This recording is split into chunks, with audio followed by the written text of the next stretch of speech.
Welcome to FairPlay, and what a way to open a World Cup. Mexico City is buzzing tonight, and it should be. In front of more than 80,000 passionate fans inside the Estadio Azteca, a ground that has now made history as the first stadium to host matches at 3 separate Men's World Cups. Having done so in 1970 and 1986, Mexico opened their home tournament with a composed, controlled, and ultimately convincing 2-0 victory over South Africa. Having done so in 1970 and 1986, Mexico opened their home tournament with a composed, controlled, and ultimately convincing 2-0 victory over South Africa. The co-hosts delivered precisely what was demanded of them, and then some. Let's start where every tournament story really begins, with what was at stake. Mexico did not merely want to win this match, they needed to win it and win it well. As a co-host nation, El Tri carry the weight of an entire country's expectation. A home World Cup only arrives once in a generation. The Azteca crowd, the pressure, the symbolic significance of being the first team to score in this tournament, all of it was loaded onto 90 minutes of football. South Africa, meanwhile, arrived as the plucky African qualifier, a team that had beaten Nigeria and drawn with Zimbabwe during qualification, arriving with genuine momentum and a rigid defensive structure designed to frustrate. They came not to entertain, but to resist. That game plan lasted precisely 9 minutes. Tactically, Mexico lined up in a 4-1-4-1, a shape that gave them both defensive solidity through the single pivot and attacking width through the midfield 4. Eric Lira sat as that screening midfielder, allowing Alvaro Fidalgo and Roberto Alvarado freedom to press higher and carry the ball, while Julian Quiñones and Brian Gutierrez provided energy and directness from wide positions in behind the lone striker, Raul Jiménez. The intent was transparent: get the ball wide, stretch South Africa's back 5, and create overloads in transition. Head coach Javier Aguirre had spoken before the tournament about pressing with intensity from the first whistle and forcing the opposition into mistakes in dangerous areas. That is exactly what happened. South Africa lined up in a 5-3-2 with Ime Ocon, Nkosinathi Sibisi, and Sfefelo Sithole at the heart of a back 5, flanked by Kuliso Mudau and Aubrey Modiba as wingbacks.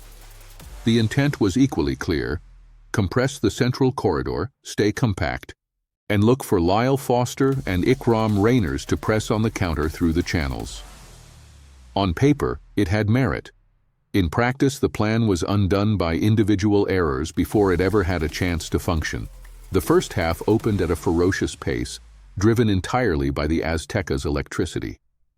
Mexico dominated possession from the off and pressed South Africa intensely whenever Bafana Bafana tried to build. It was that press that produced the tournament's opening goal. In the 9th minute, South Africa attempted to play out from a goal kick, an ambitious choice given the pressure being applied, and Sithole was caught on the ball in a dangerous area. Eric Lira arrived in the 50-50 challenge and won it cleanly. Julian Quiñones, alive to the opportunity, pounced in an instant. His finish was assured, confident, low, and far beyond any South African defender's reach. 9 minutes played.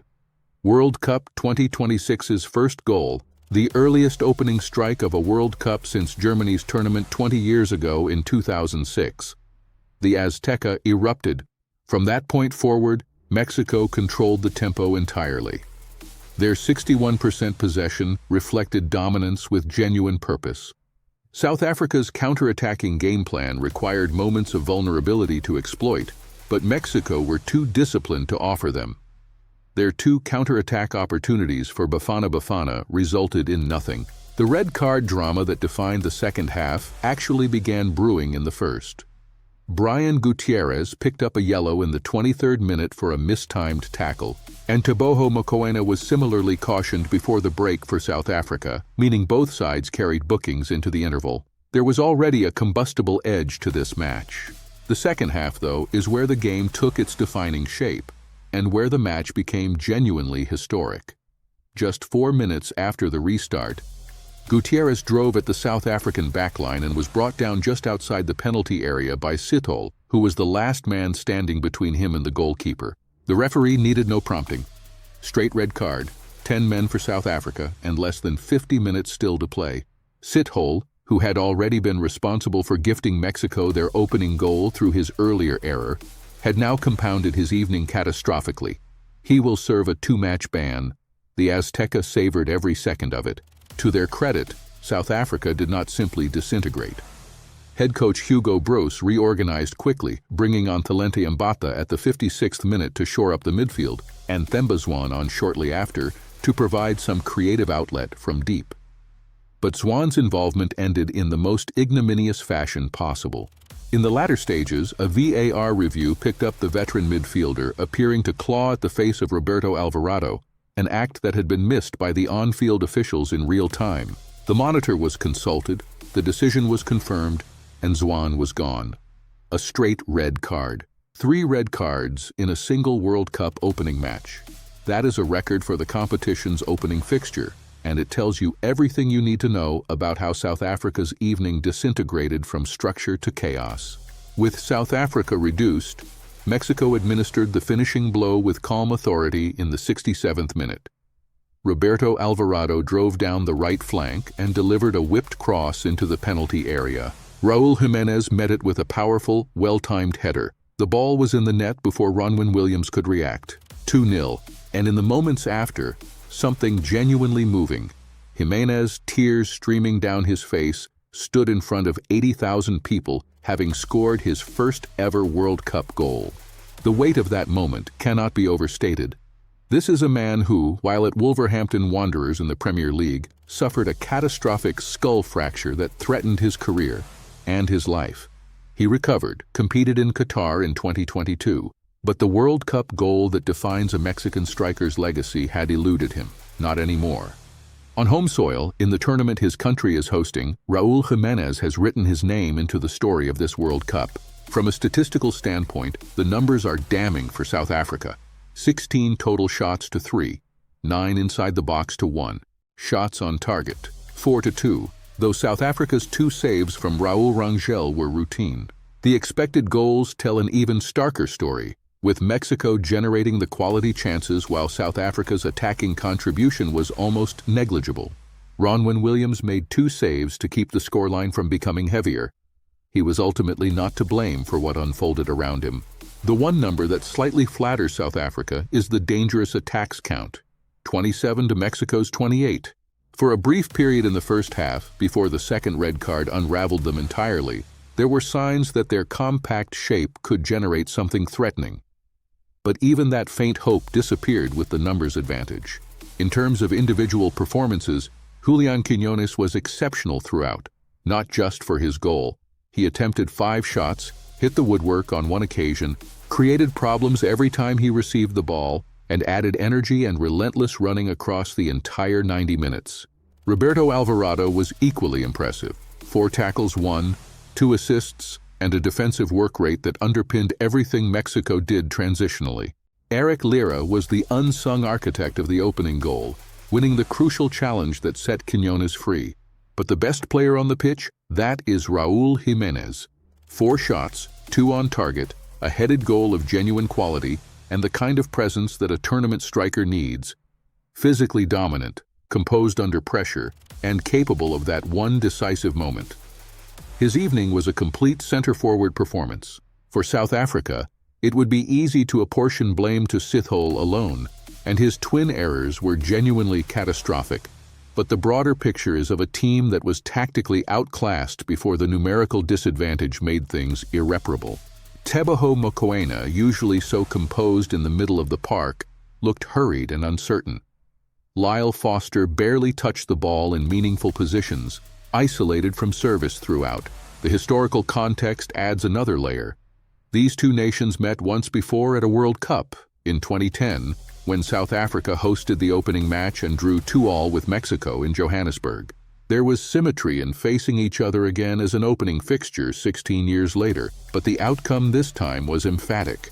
Mexico now owned the head-to-head in World Cup competition outright, and psychologically, the hosts hold every advantage going forward. The qualification picture from this Group A opening is instructive. Mexico sit top with 3 points, a clean sheet, and their golden generation, whatever form that now takes, looking sharp and motivated. Their remaining fixtures are against South Korea on June 19th and then the Czech Republic on June 25th. Neither will be straightforward, but Mexico have served notice that they mean business, and the Azteca will be a cauldron for both matches. A second successive win against South Korea could effectively secure their passage to the knockout rounds with a game to spare. For South Africa, the road ahead is brutally difficult. 0 points, -2 on goal difference, and now facing a 3-match suspension for Sithole and whatever disciplinary consequences Zwane faces.